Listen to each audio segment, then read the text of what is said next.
can have the slides. We can have the slides come up as I'm doing the introduction, so people have the QR code.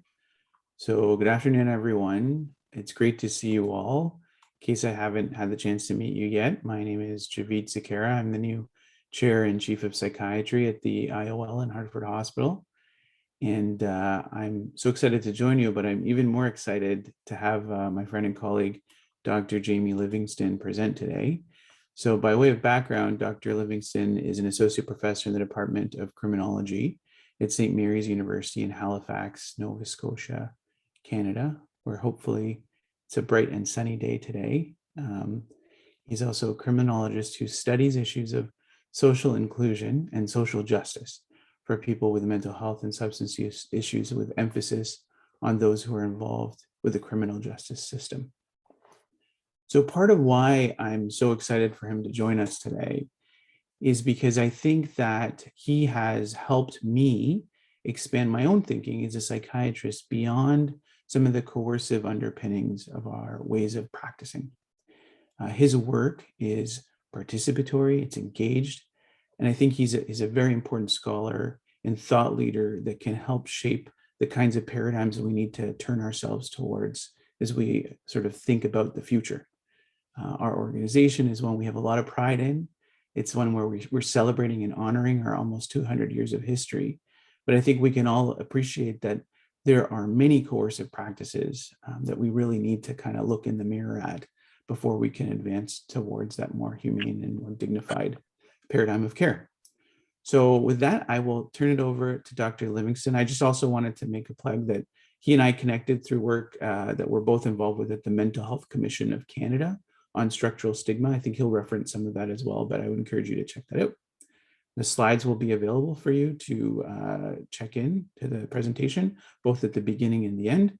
I apologize in advance that I won't be here for the Q&A, but I'll look forward to watching it later, and I'll turn it over to Dr. Livingston.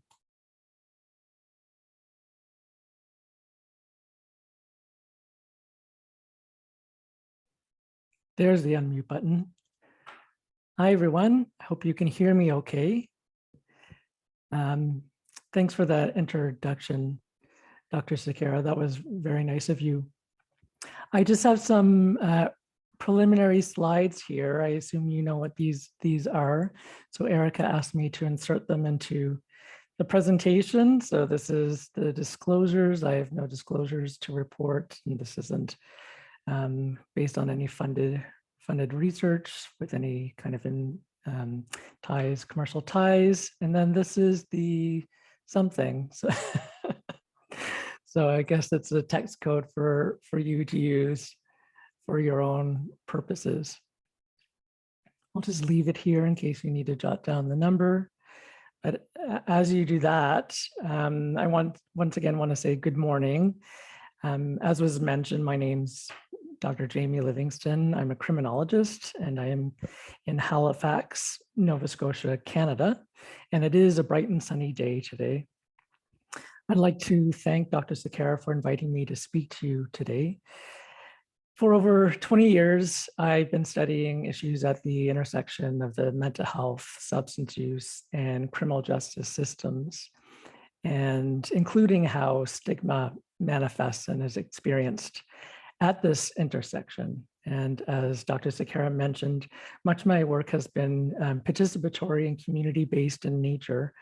And it's largely gathered around understanding the experiences of people who find themselves under coercive forms of care within the mental health and substance use system. I spent almost a decade working in a forensic mental health hospital in just outside of Vancouver, British Columbia, and was able to see kind of firsthand how some of this stuff unfolds within that context. I'd also like to acknowledge that I'm living and working on the ancestral land and unceded territory of the Mi'kmaq people, who are the original occupants of this region. Today is a really special day in Canada. It's the first day that we as a country mark the National Day for Truth and Reconciliation, which was a recommendation coming from a commission called the Truth and Reconciliation Commission, which published a report in it was 2015, I believe, with 94 calls to action in order to move towards truth and reconciliation. And having a designated day where we stop and acknowledge the devastating and multi-generational and ongoing harms created by Indian residential schools on Indigenous people in the communities. We take the day to honor the survivors of the Indian residential schools, as well as the many lives that were taken through the genocide and colonization, including the children who are buried in unmarked graves that are still being unearthed to this day, as well as a date for us across Canada to recognize our role in advancing the recommendations from the Truth and Reconciliation Commission. So with that in mind, it's important to be mindful how the inequities and injustices that I'll be touching on throughout my presentation today are particularly potent for people who live with mental health and substance use issues, but also experience other forms of oppression and other forms of intersectional stigma, including from white supremacy, from systemic racism, and through colonialism. I'll be taking my time to walk you through the concept of structural stigma. And for some people, this may be stuff that you already know, but for some of you, it may be a new concept. So hopefully I can help you understand what structural stigma is all about. And as well, how it relates to the coercive and punitive interventions, policies, and practices that people with mental health and substance use issues face when they interact with our healthcare systems. Through my research and my community work, I've routinely engaged with people through study, through interviews, and through friendship who have been subjected to coercive interventions, including detention in a forensic mental health hospital, being legally mandated to follow treatment plans that have been court ordered, various forms of civil commitment, as well as people who participated in specialized courts like drug and mental health treatment courts. And through these connections, I've been able to hear and listen to people's stories about their pathways into coercive care. And I'm always struck by the number of barriers to care that people encounter along the way and throughout their life, which were led to them having unaddressed needs and eventually landing in a place like a forensic psychiatric hospital, for example, or on an involuntary ward in a hospital. I've also find it striking that appropriate care is often only received after people have been criminalized, which is why criminologist is studying mental health and substance use issues. So often people have access to pretty good care after they've been convicted of a crime or go through the criminal justice system. That might involve being connected to a multidisciplinary treatment team in the forensic mental health system, or a team that's associated with a mental health court, for example. But I find it striking in one way, but also that these barriers of care, if they were properly addressed, also reveal how things could have been very different for these people I've built connections with, who seem to be so utterly failed by our social and health institutions. So the lives of people who have mental health and substance use issues can be significantly improved if we make a concerted effort to address structural stigma, which involves reducing coercive mental health care. This would also advance our healthcare system, whether or not that's in Canada or where you're participating, as our systems want to be more effective, but they also aspire to be more person-centered, or client-centered or patient-centered, whatever term you're using. They aspire to be more recovery-oriented, more trauma-informed, anti-racist, decolonizing, destigmatizing, and inclusive and equitable. So all of these aspirations and goals would be well addressed by working to reduce and address structural stigma, which includes reducing coercive forms of care. I just realized I talked the whole time with this with that slide on. So we'll move to the title slide. I promise to keep up next time. So let's start with stigma. So when I talk about stigma, I'm referring to a historical and ongoing social process that aims to exclude, reject, shame, and devalue groups of people on the basis of a particular characteristic or attribute or identity marker. So through time, society identifies certain attributes as being socially significant, and they collectively define people who have these attributes as being deviant or abnormal or unacceptable in different ways, and deserving of some sort of social response like formal or informal exclusion or condemnation. As a group, people with mental health and substance use issues face significant levels of stigma, both historically, and these sort of forms of stigma continue today in various ways. A useful way to think about stigma is to break it down into its three forms, which I think is nicely depicted in the following illustration.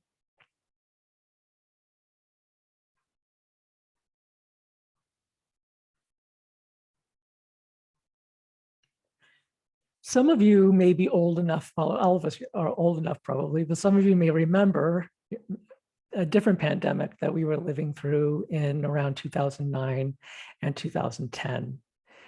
So at the time, about 12 years ago, the H1N1 virus was rapidly spreading across the globe and is estimated to have contributed to over 500,000 deaths worldwide, although those estimates vary quite significantly. So like our current pandemic, COVID-19, fear of contagion was really great during the time in which H1N1 was spreading. And people suspected of carrying the virus were met with severe social responses. So I was living in Vancouver at the time, and anytime someone sneezed on the SkyTrain, which is the form of subway or a bus, everyone moved away from that person for fear of contagion. So H1N1 virus is also known as swine flu, which you may remember, since it was believed to have originated from pig farms and developed through pigs, which was cleverly used by this political cartoonist. And I think this image nicely encapsulates important ideas about how stigma manifests and is expressed, including how it works at an individual or micro level, at a social or meso level, and also at a structural or at the macro level.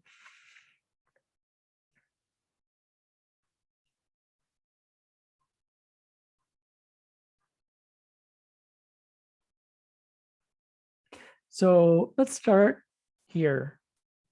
So in this picture, you can obviously see that this angry mob is standing in solidarity, and they obviously endorse the stereotype that all pigs are carrier of swine flu.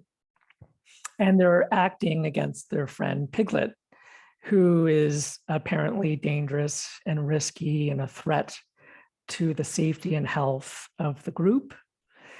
And the group's behavior is guided by the emotions that kind of stereotype triggers, which is things around fear, disgust, anger, and this pushes a desire for social distance.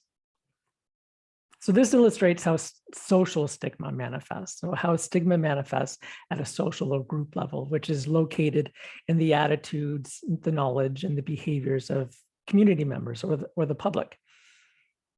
So social stigma occurs when large social groups endorse negative stereotypes and act in harmful ways and in discriminatory ways towards people who live with stereotype attributes such as a mental health or substance use issue. So there's widespread endorsement of negative stereotypes about people who have mental health and substance use issues, including that they're dangerous, that they're risky. And this fuels the public support of regressive reforms and punitive and exclusionary policies that are enacted against the stigmatized groups. And this might include things like expanding coercive interventions, while also inhibiting the uptake of progressive reforms, like policies that ensure that everyone has access to basic health and social services to ensure that their fundamental needs are addressed. So that's how stigma operates really briefly at the social level. And let's move on to use this image to think about how it operates at the individual level. So in this picture, you see self-stigma, which is represented by Piglet, who's socially excluded, disempowered, treated unfairly, and looking like he feels pretty terrible about how he's being treated. And he likely feels pretty terrible about himself as well, especially being treated by people who are in positions and who typically treat him very compassionately and with a great deal of care. So self-stigma, or internalized stigma, it's also referred to as, it involves the perceptions and experiences of people who live with mental health and substance use issues. The internalization of stigma can lead people to adopt negative feelings about themselves.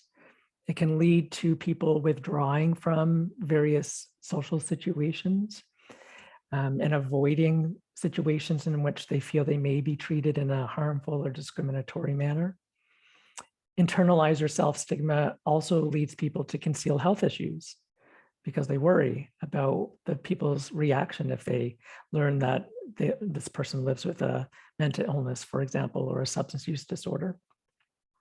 So most people with mental illnesses and substance use disorders face stigmatizing experiences. And about a third of people struggle with moderate to high levels of self-stigma. My own research has shown how self-stigma is associated with numerous negative outcomes for people who live with mental health issues, including things like reduced self-esteem, reduced self-efficacy, poor treatment adherence, decreased quality of life, and elevated levels of hopelessness. People frequently cite their fear of stigma and the anticipation of negative social reactions, like their fear that they'll be treated as though they're crazy or weak, or their fear that they'll be treated in coercive or discriminatory ways.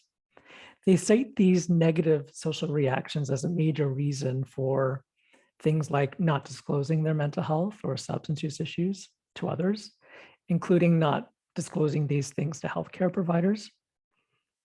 They also have fear about stigma in ways that reduces their drive to seek treatment and seek help. This fear around stigma also blocks their pursuit of opportunities. So they internalize stigma in ways that they may not go after that job. They may not seek, that educational opportunity. They may not look into a social opportunity because of their worry and fear and apprehension around what might be coming if they disclose or someone finds out they have a mental illness or substance use disorder.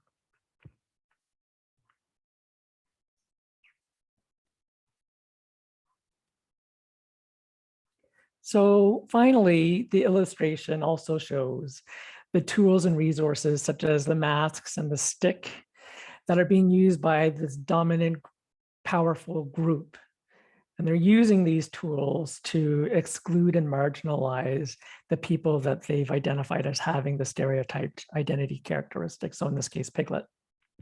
You see how the solid land that the dominant group is standing on gives them quite a bit of strength compared to the unstable water that has sort of no support and no resources to protect the person who's being socially excluded and stigmatized. So this, of course, represents structural stigma, which is rooted in the rules, the policies and procedures of social institutions that arbitrarily restrict the rights and opportunity of people living with a mental health and substance use issue. So structural stigma manifests in the inequitable distribution and access to resources and power. So for instance, in the image, you can see that this powerful group has quite a bit of tools at their disposal to protect themselves, as well as tools to socially exclude others. And that these tools haven't been afforded to someone like Piglet, who belongs to a stigmatized group. As well, it's in the laws and policies that permit unfair, unjust, and discriminatory treatment of people who have mental health and substance use issues.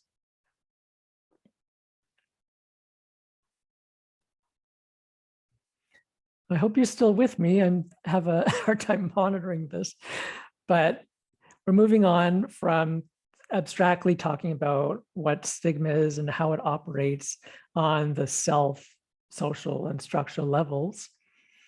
Of course, these aren't discrete levels. They intersect and they affect one another. So social stigma is quite a powerful driver for self-stigma, for example, and social stigma, so the attitudes of the public, have quite a bit of influence on structural stigma. So what the choices that politicians and decision makers make in relation to policies and the practices of our social institutions. So people with mental health and substance use issues experience structural stigma in various social contexts and life domains, some of which are depicted on the right of this slide here. Hopefully you're seeing this slide. They report instances in which their rights have been unfairly infringed upon, and their access to opportunities have been arbitrarily blocked across many institutional systems.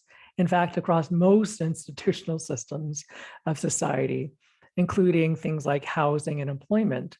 So for instance, it's not uncommon for people with mental health issues or substance use issues to report having been refused a place to live or denied a place to work because of their mental illness and substance use issues. Thanks, Deborah. I'm glad you're seeing everything. So structural stigma or unfair barriers are seen in the housing sector and employment institutions and across other social contexts, including in criminal justice. And I won't go through any of these in detail, but in immigration policies and practices, as well as in travel regulations.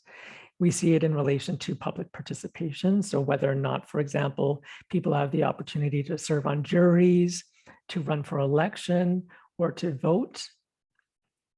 There's also obviously stigma within our educational institutions around failure to accommodate and things like that. And structural stigma is also embedded within how media practice, how privacy rights are protected. We see it substantially in child care systems or child welfare systems, as well as in systems surrounding reproductive rights and parenting. And many of these domains are, of course, social determinants of health. So deficiencies in all of these areas severely compromise the health and well-being of people who live with mental health and substance use issues, placing them in a more vulnerable and distressing situation. I'm going to move on to the healthcare system, where I'll be spending more of my time here. So the healthcare system is, as you likely know, a significant contributor to structural stigma because it worsens health outcomes and it's a major population health problem. The policies of healthcare institutions and the practices of healthcare providers can systematically deprive people with mental health and substance use issues of their right to quality healthcare. Sometimes people with mental health and substance use issues receive prompt access to quality care in ways that address their needs. but often they don't. And sometimes structural stigma is at play there.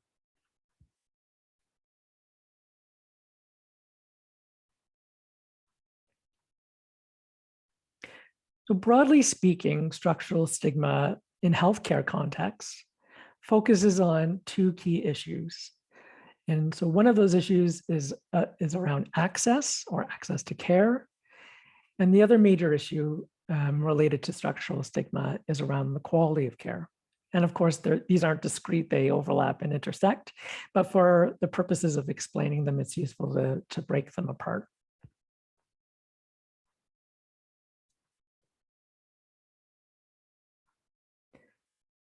So structural stigma surfaces when policies and practices produce inequitable access to healthcare for people living with mental health and substance use issues.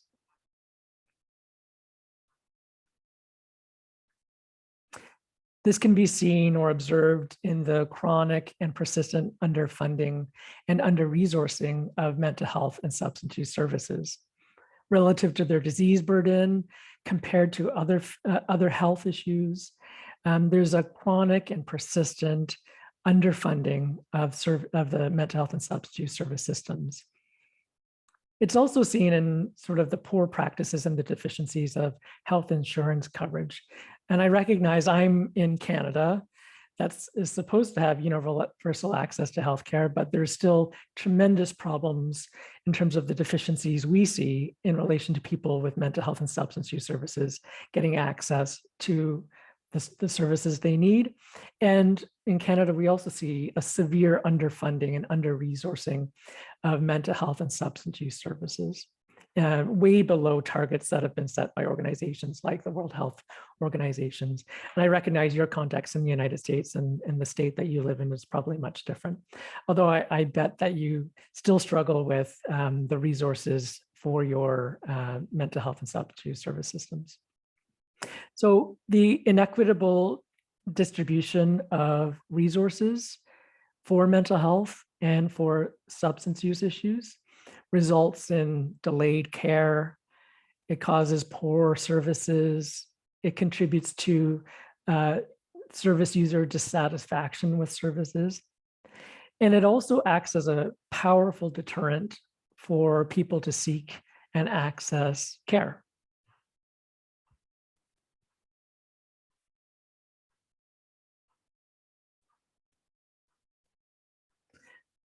Another way that inequitable access in relation to structural stigma is expressed is through the experience that people with mental health and substance use report around being deprioritized, undertreated, and otherwise denied access to care. So research shows that this is expressed in various ways, and it could be through practices such as diagnostic or treatment overshadowing, in which stigma leads healthcare providers to ignore, overlook, or downplay physical health concerns, or even the mental health and substance use concerns that are being expressed by people. This results in the failure to identify and diagnose and treat health issues. So a common experience for people with mental illness, for example, is that if a physician or a doctor knows that they struggle with something like depression or bipolar disorder or schizophrenia, often their somatic complaints or their physical health issues that they report get attributed to their mental health concerns. And so they're not adequately screened and they're not adequately treated for their physical health concerns. So people living with mental health and substance use issues commonly report being denied services in a range of healthcare settings, including in primary care clinics, in emergency rooms, in pharmacies, in dental centers. And there's also reports in research and by people with mental health and substance use issues of being denied access to like routine screening, like mammograms. And the rates of mammogram screening and other sort of routine screening around cancer care and other preventative types of screening are much lower among people with mental illnesses compared to people without mental illnesses, for example. And then also to being denied access to routine physical health services or care is a common experience for people who access healthcare if they have a mental health and substance use issue.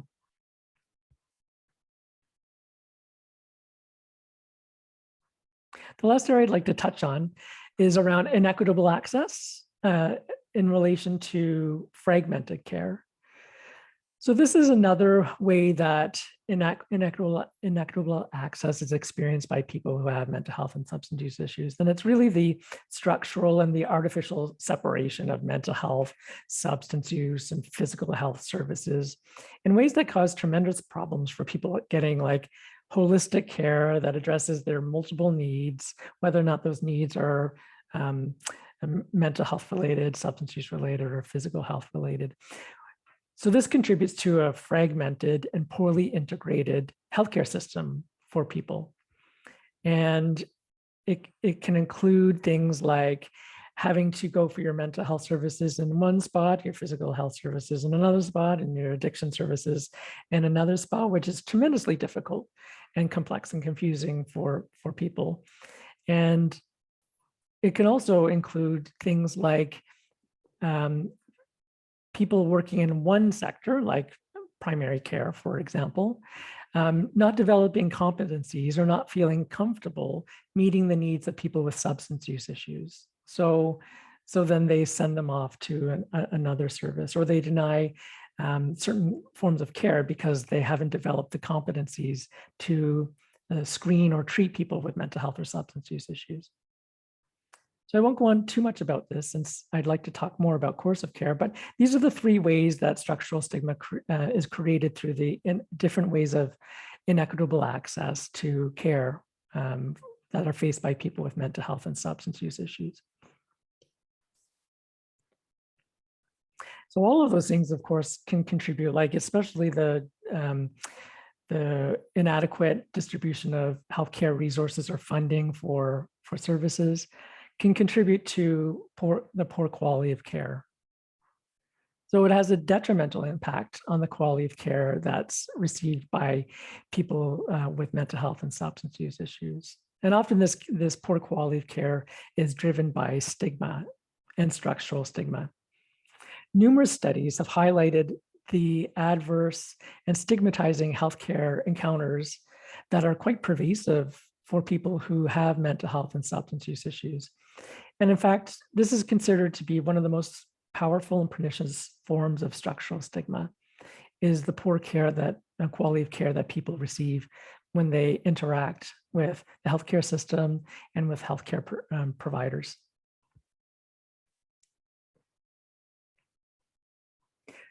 So the most common way that this manifests, poor quality care, is in the realm of professional practices. The healthcare systems contribute to structural stigma by tolerating or permitting stigmatizing attitudes and practices among healthcare providers. So this isn't a condemnation of all healthcare providers, but around the structures that support or tolerate practices of some healthcare providers that people experience as stigmatizing. So what kind of practices am I talking about? Well, people who live with mental health and substance use issues say that the stigmatizing healthcare practices look like things like being treated as though they're not deserving of services, or that they're abusing or misusing services. Excuse me. It looks like things like therapeutic nihilism or prognostic pessimism, where there's a sort of a lower expectation or a grim prognosis given to a person who has a mental health or substance use issue in a way that's perceived as being unfair or unwarranted. Provider practices that are considered stigmatizing also seem to be non-caring, unhelpful, paternalistic, non-collaborative. We also see the withholding of information in services as being something that's experienced as being a poor aspect of care. And then, as I mentioned, the excluding or rejecting people from services for various reasons that may be tied to their substance use or mental health issues.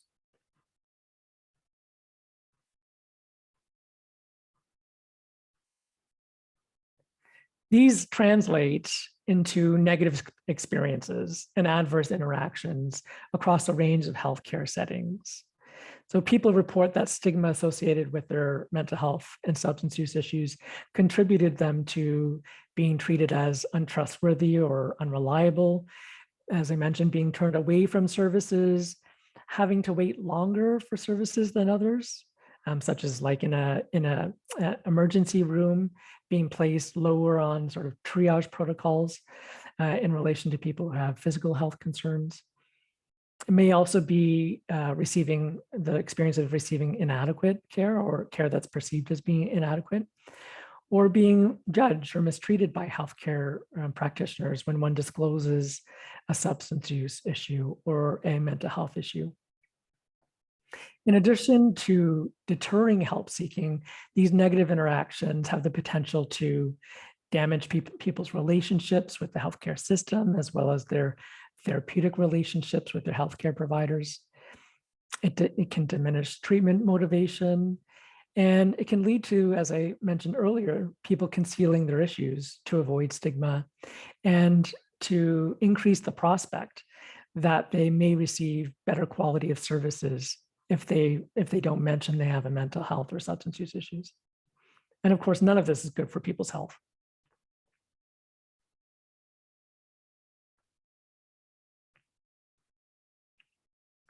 The last area in relation to poor quality health that I'll touch on is in the way that a coercive philosophy of care underpins the delivery of mental health and substance use services, which is another way that structural stigma manifests in the healthcare system. Support is pretty high among the general public for using coercive approaches towards people who have mental health and substance use issues, which is promoted by widespread endorsement of negative stereotypes, like that people with mental illness or substance use disorders are dangerous, that they're to blame for their health condition. So these types of stereotypes and notions promote the idea that people are deserving of coercive interventions. In some way, coercive practices and interventions have become so normalized and the normal way to respond to the needs of people who have mental health and substance use issues.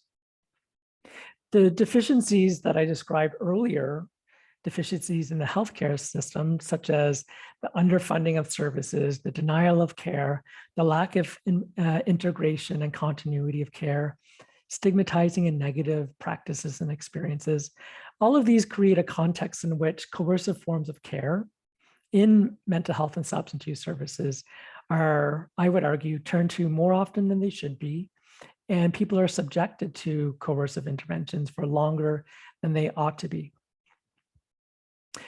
So as a consequence, people with mental health and substance use issues face a much greater risk of having their rights and liberties curtailed. And this risk of being subjected to coercive interventions is even greater for people who face other forms of oppression, such tied to race, class, nationality, gender. So for instance, we know that people who are racialized have a greater risk of having police involved in their pathway to care. So police apprehending somebody and bringing them to mental health care. People who are racialized also have increased risks of being secluded and restrained while they're within hospital care, mental health care.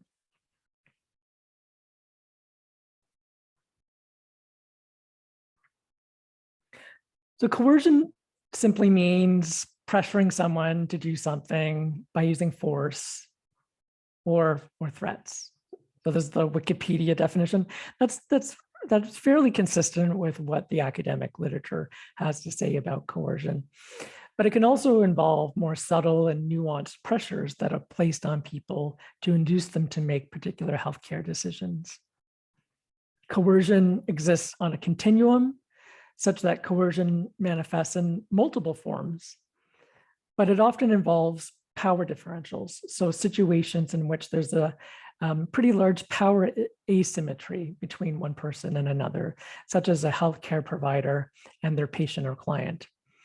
And it almost always involves the use of authority to override or influence or impinge on a person's choices. In healthcare context, that's choices about their health and the healthcare services they receive.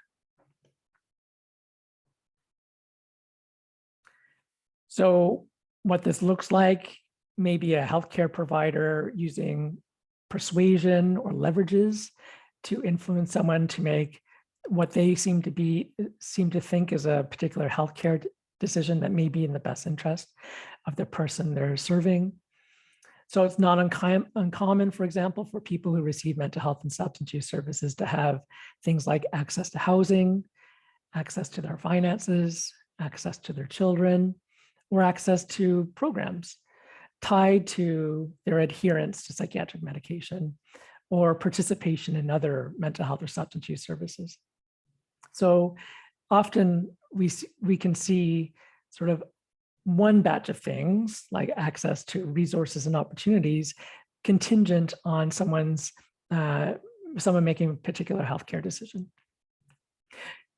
It's also reported that people are threatened and threatened with punitive sanctions, such as being rejected or ejected from healthcare services if they don't comply with a particular treatment plan or participate in a particular treatment approach. When these coercive strategies are tied to the decision about whether or not someone has access to the necessities of life, like housing, or access to their children, that causes major ethical issues, as I'm sure you can imagine. Another way in which coercion appears in the mental health care system is through this system of rewards and punishment that you often see in residential or inpatient or hospital-based programs. And sometimes these are called privilege systems, which adjust and regulate a person's liberty and freedom on the basis of their compliance with rules and regulations, so like behavioral rules, or whether or not they follow a treatment plan. Coercion can also be or also include involuntary interventions that severely impinge on people's liberty rights, on their autonomy, and on their self-determination. So this may be things like mandated treatment or involuntary treatment, involuntary apprehension, detention, and hospitalization. It includes seclusion or segregation practices, the various forms of restraint practices, whether or not that's mechanical or physical or chemical. And it also includes the compulsory community treatment programs, such as community treatment orders. Coercion is also quite common in models of care that use criminal justice agents and processes in the provision of mental health and substance use services. We're seeing a growing reliance and expansion of these hybrid health and justice interventions or models of care as a means of providing people access to services, mental health services, healthcare services, social services, and substance use services. This includes involving police and crisis response teams. It involves forensic mental health service systems. You see this in the proliferation of drug and mental health treatment courts. And you also see this in care teams that are sprouting up everywhere that embed people like police officers, probation officers, correctional officers, prosecutors, judges, all sorts of criminal justice authorities and agents within these multidisciplinary care teams. At the same time of all these coercive sort of interventions are occurring, people with mental health and substance use issues often have poor access to information about their rights, and they have poor access to legal and advocacy services to understand their rights or the legislative framework or policy framework surrounding these coercive interventions. And they also have poor access to services to help them advocate if they want to challenge a coercive intervention they've been subjected to, or if they want just to understand what's going on. in a study that I did with people who were on compulsory community treatment orders, I was really struck by how few of them really understood their rights and had access to people who could, in an independent, objective way, explain their rights and potential remedies to them. I believe that how coercion is baked into the laws, policies, and practices of healthcare systems is detrimental to the quality of services. It undermines the effectiveness of those services, and it intensifies stigma for people who have mental health and substance use issues.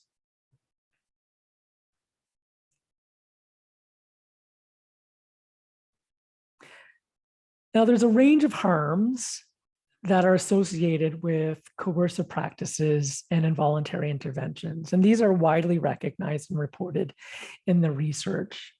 Of course, there's beneficial and justifiable applications of coercive and involuntary interventions, but the literature is quite clear around the consortium of harms that are associated with such practices as well. So people who are subjected to coercion and involuntary forms of care often view those as quite stigmatizing and a form of stigma in and of itself. They point to particular practices that I described earlier, like using leverages to gain treatment compliance, as things that contribute to their stigmatizing experiences when they're receiving healthcare in mental health and substance use or other healthcare settings. Also, coercive laws and policies like civil commitment legislation reinforce the public perception that people with mental health and substance use issues are dangerous, they're risky, they're criminal, they're incapable of making decisions for themselves. And this kind of naturalizes coercive, involuntary, and criminal justice interventions as forms of delivery methods for mental health and substance use services. So there is a connection between coercive policies and legislation and the attitudes and stereotypes that are endorsed by members of the public. And research has demonstrated some of this connection. Coercion also affects help seeking. So one of a powerful driver of people not seeking help is the fear that they'll be subjected to coercive or punitive practices.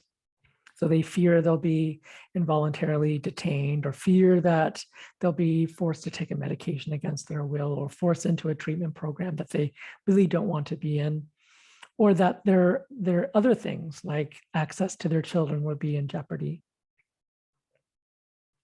The effects of mistrust and fear are particularly potent among people who are highly marginalized and have been exposed to other historic and current forms of mistreatment, including people who have mental health and substance issues, who are also racialized, indigenous, or come from immigrant populations. I mentioned this before, but coercion has can have a negative effect on therapeutic alliance. The application of coercive approaches can be damaging to therapeutic relationships and the trust that's often really required to establish therapeutic alliance between someone who's receiving care and someone who's providing care. But it also affects the degree to which someone will engage in and continue treatment within a healthcare system and continue with a relationship with a healthcare provider. The last way that I mentioned here, as I mentioned, this is an incomplete list, but coercion, especially when it involves the criminal justice system, like, for example, having a police officer on your assertive community treatment team, can reinforce criminalization for people with mental illness and can lead to them internalizing that identity that they're being treated as a criminal and that they are a criminal.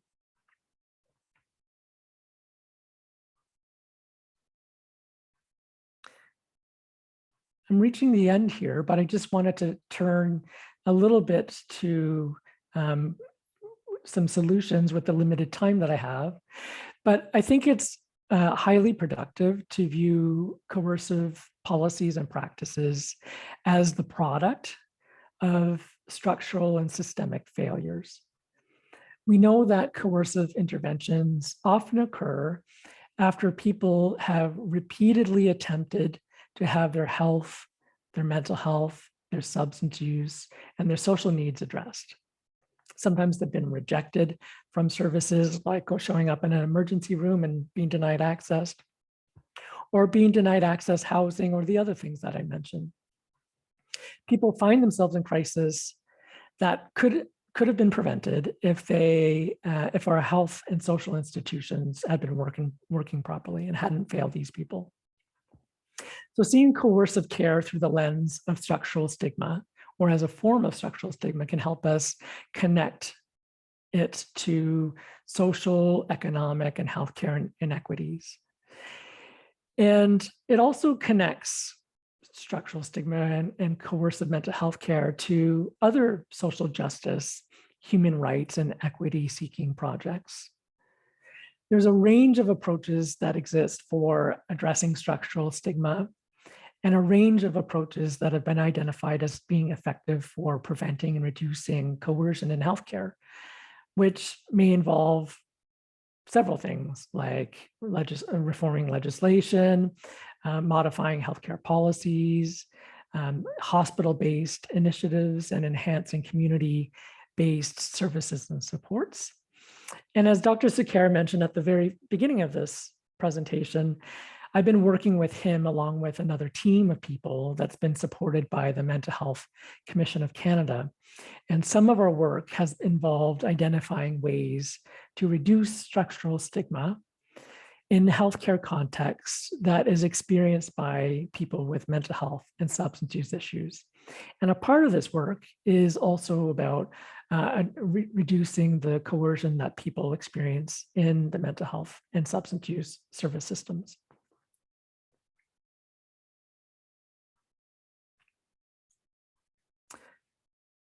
So very briefly, this slide highlights 7 different ways that the literature suggests could be effective approaches for reducing and addressing structural stigma in healthcare contexts. And I'll touch on these. I don't have time to get into them in depth, but I provided a link on this slide that will link you to the work of the team that I mentioned that's being supported by the Mental Health Commission of Canada. And it'll link you to a report that I wrote that summarizes and discusses each of these strategies to address structural stigma. And addressing these things by its very nature will end up reducing coercive care. There's a real connection and intersection between addressing structural stigma and reducing coercive care in mental health and substance use settings. The first of these that are mentioned on the slide is achieving parity for mental health and substance use services, which means adequately and equitably funding mental health and substance use service systems.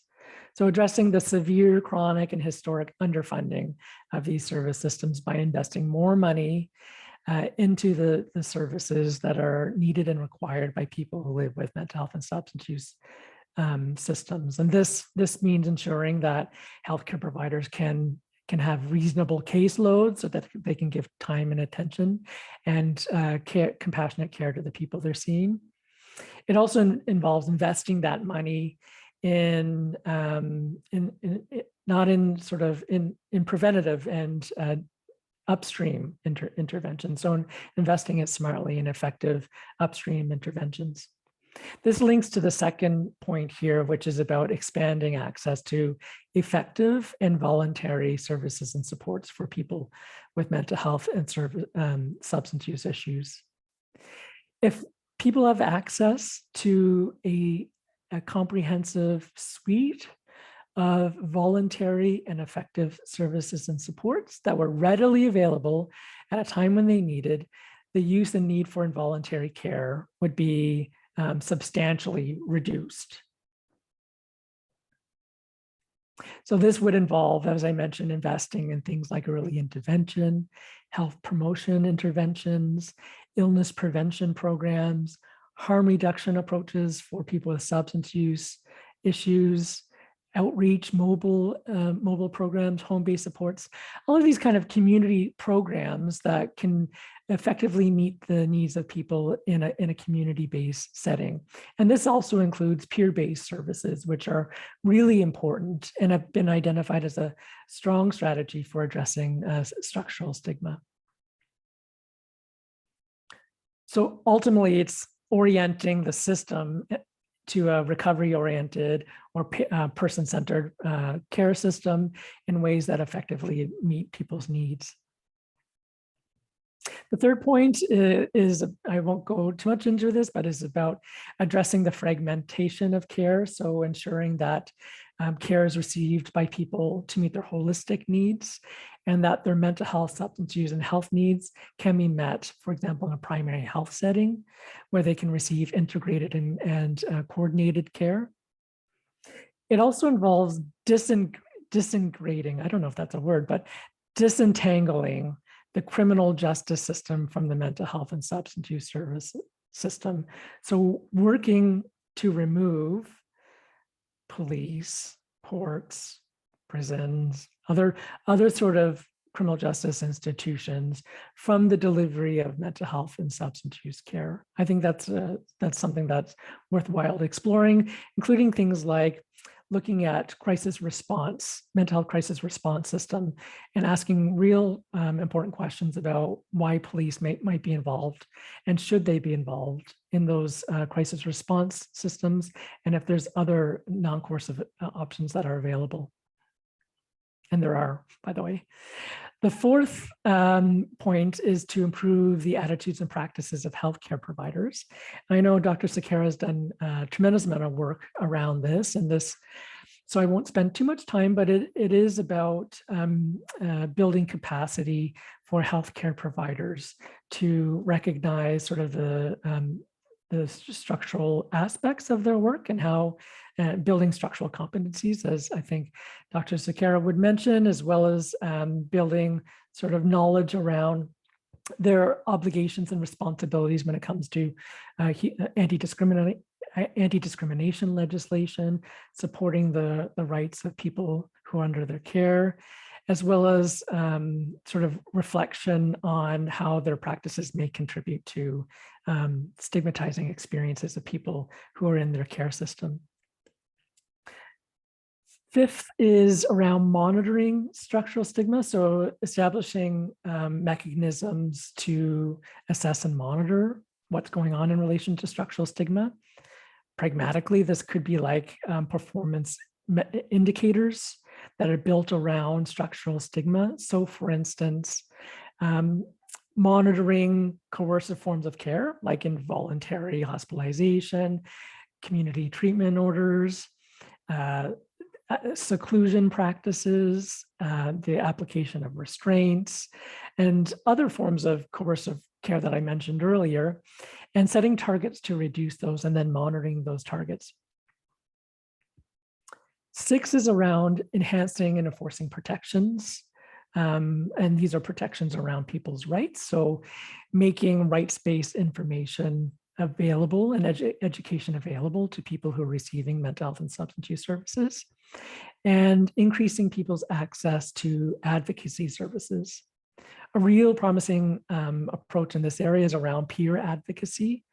So ensuring that people who are receiving mental health and substance use services have access to peer advocates who can work with them to navigate system, work with them to advocate for their needs, and to help them understand their rights in these contexts. The final approach is really important. It's not final because it's should be deprioritized. It should actually be number 1, but involving people with lived experiences.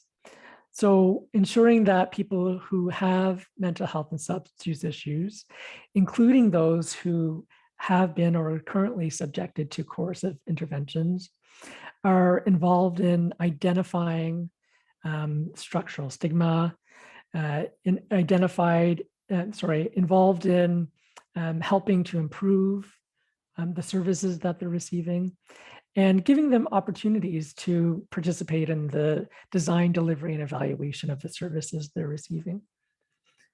So as I mentioned before, peer support and peer advocacy and peer navigation is one way of involving people with lived experience. That's tremendously important for addressing stigma, but also introducing forms of care that have less of a power asymmetry. But it's also things like, around recovery-oriented care, like promoting shared care. So ensuring that people who have lived experiences are partners in their care and have choices and are involved in decisions involving the care that they receive.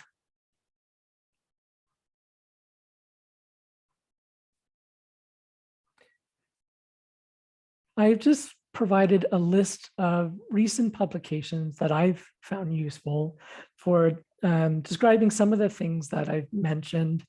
The first article is published this year. It's a really interesting article that comes from Canada, but it's as the result of the of contemplation in British Columbia for introducing involuntary interventions or legislation to support involuntary interventions that'll be imposed on young people who have substance use issues. And it's built around the perspectives of people who use drugs in relation to the proposed involuntary interventions that were contemplated by the government, and outline some really interesting and useful ways to or alternatives for addressing the issues that were intended to be the target for this piece of legislation.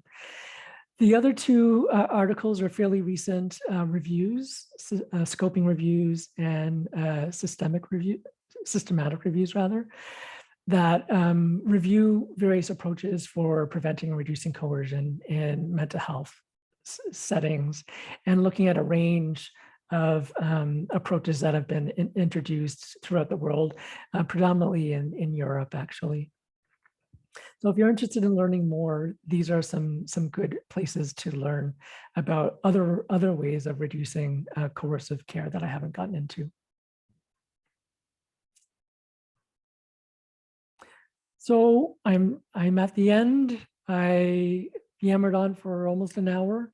I hope you found it useful in relation to learning what structural stigma is and how it relates to coercive mental health care, including getting a glimpse about the modifiable aspects of our structures and systems that contribute to both positive and negative ways that people experience stigma and coercion in mental health care contexts. I realize I rushed through sort of the strategies to reduce and address structural stigma as well as coercive care, but I'm happy to answer questions. Thanks very much. And I'm going to stop sharing my screen.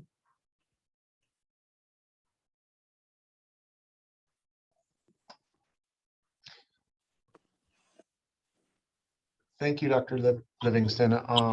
So I'm just going to remind everyone, if you have any questions, you can either send them in a chat or you could put your hand up in Zoom like Dr. Perlson just did. I will make sure that your questions are asked. All right, Dr. Perlson, you could, I think, go. So Jamie, that was really useful. And thank you for going over these very important issues. Some of the complexities as far as coercion come to situations where we as clinicians will see a psychotic patient who's delusional and self-neglectful, but not necessarily an immediate danger to themselves or other people, where part of their illness is just a failure to recognize that they are in fact ill.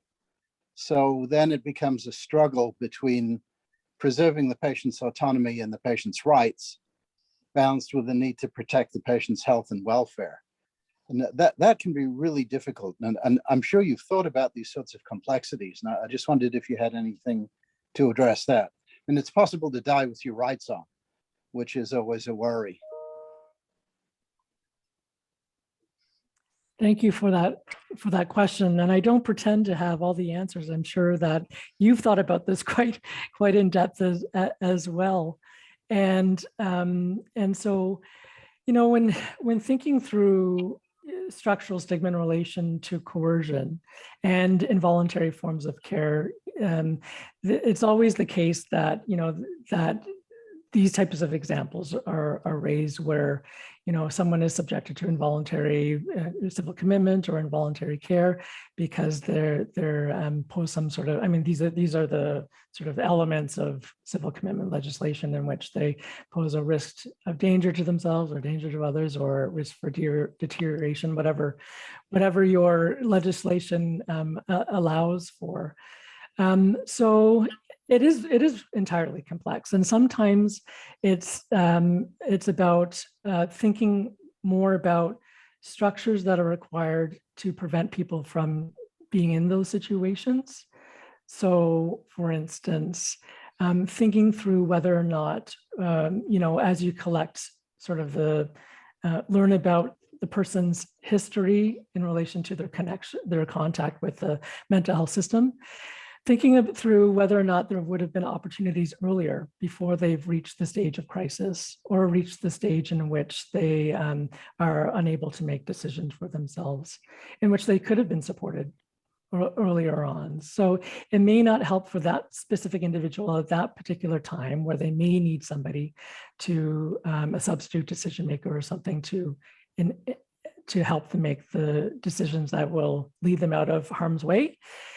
But that doesn't mean that we can't think about structures and systems that could have been introduced earlier on in their journey through the mental health system that may have averted some of these, some of this crisis point or some of these involuntary interventions. And so commonly, that's how I think through some of these issues, especially when I see people, like when I speak with people who are detained in involuntary settings, like in a forensic psychiatric hospital. They've always committed a crime. And often those crimes have been quite severe crimes. And sometimes they pose a risk to themselves or risk to others. So it's not suggesting that, releasing them from hospital is the right way to go, but rather learning from their narrative, their story and experiences about where the system has failed them all along the way, and how the system can be built to support them afterwards as well, to ensure that their rights and liberties are deprived in the shortest amount of time, in the least onerous and least restrictive ways. So you're right to say it's very, very complicated. And, there's, it's sort of really noble to say, to abolish involuntary care and coercive care. However, there's all sorts of reasons why it's in place, but that's not to say that it can't be reduced significantly. Yeah, that's helpful. Thank you. Okay, thank you. Dr. Schwartz? Actually, I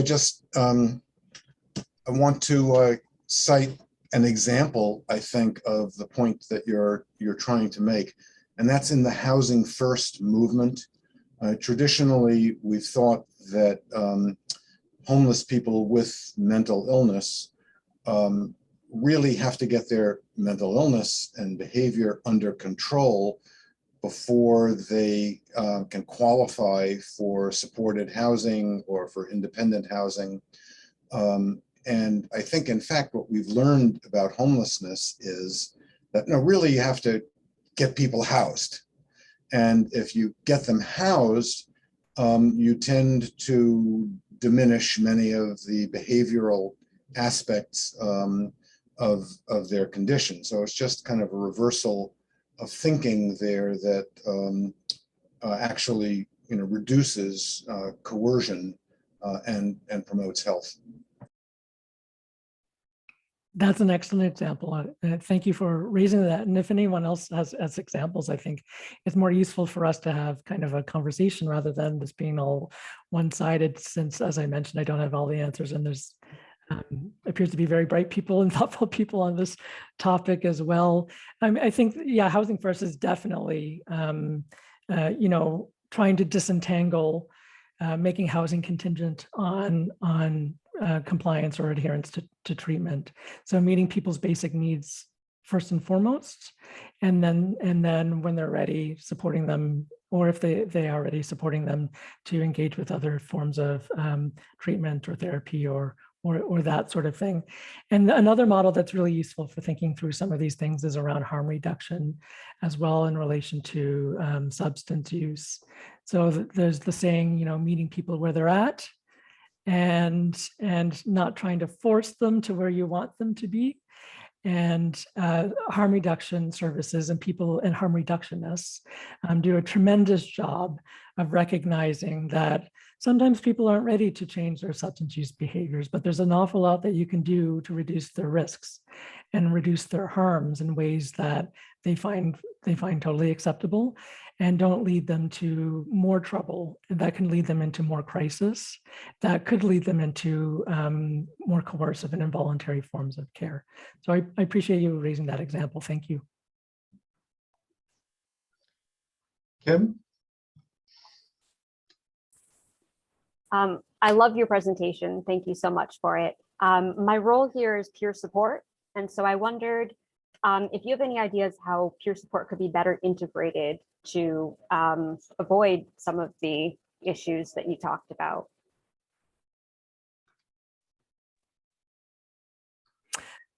Well, it depends on the setting. I mean, it's largely context dependent, whether or not it's in a hospital-based setting or in a community-based setting, or it should be integrated in all those settings. And I don't know. It's a pretty open question, other than saying it's an important, necessary way of engaging people who have mental health and substance use services in ways that are like that licensed or credentialed health professionals are unable to build those types of relationships that peer support workers are often able to build. And there's no setting that you can't build peer support. So I worked, as I mentioned, in a forensics mental health hospital. It was a 190-bed forensic hospital that had high secure, medium secure, and low secure settings. And we introduced, while I was there, one of the things that I did was help introduce peer support, a concurrent disorder peer support program in a forensic inpatient hospital.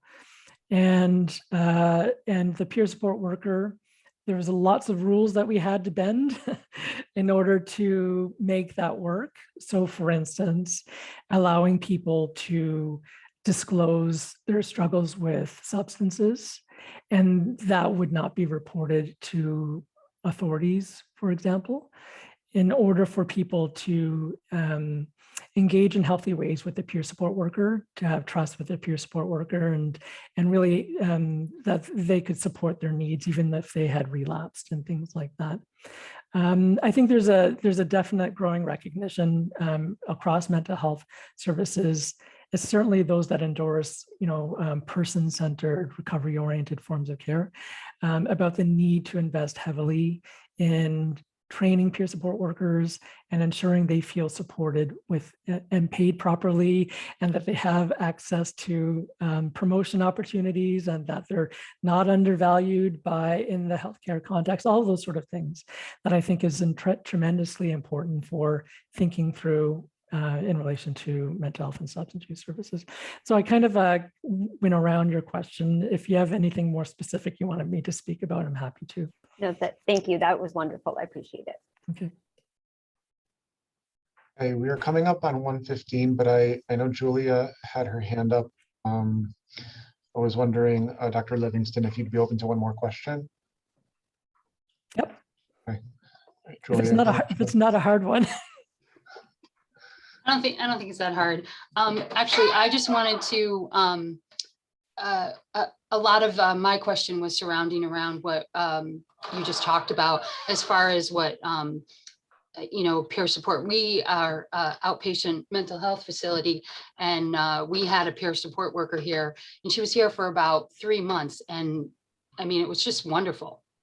So, yes, I'm sorry. he's at the door. Akeem. Okay. We had the peer support worker here, and we miss her terribly. The patients still ask about her. But also, I'm just wondering how it is in Canada, because I know where all our clinics are, they're not in very good neighborhoods, which I think definitely contributes to how people feel about themselves, you know, like, I mean, do you experience that as well? Like where you work and there's just the actual facilities and the buildings that they're in and how the patients react to that? Yeah, I mean, absolutely. There's sort of a neighborhood environmental factors that contribute to people feeling like they're devalued and in society. And so how that's commonly reported is sort of the state of the facilities.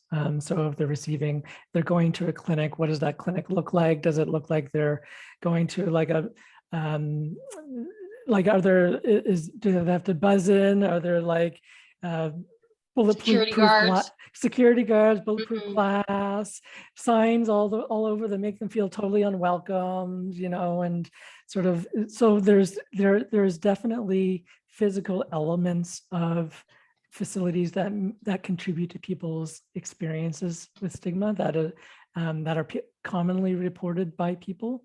The neighborhood effects are often seen in terms of if not only embedded in communities that may be socially disorganized or disadvantaged or marginalized in different ways, but also in services that are at the outskirts of where people commonly are. So they're alienated from the community and they're socially segregated from the community. So we have, I mean, in Canada, it's all over the map. We have all of those things, but we have some like hospitals and some community clinics that are in an industrial park, way from where anyone's living. And that doesn't meet sort of anybody's needs in relation to the travel time that it takes to get to those places, and makes people feel not very socially integrated into their communities. So I don't know, I mean, there are things around structural stigma that has to do with the location and placement and thinking through those things. It's a bit of a catch-22 because it's also nice to have services located where people are. So meeting people where they're at, for example. On a bus line. Yeah, on a bus line, that's right, Mhm. on a bus line. But there's complexities in that, as well as, especially if people are struggling with things around substance use and want to stay away from the neighborhood that's triggering for their substance use and things like that. So again, I don't pretend to have answers to any of these questions, but that certainly affects people's experiences with stigma. And the feeling to which they feel valued in society. Okay, thank you very much, Dr. Livingston. It was wonderful grand rounds. Thanks everyone for your questions.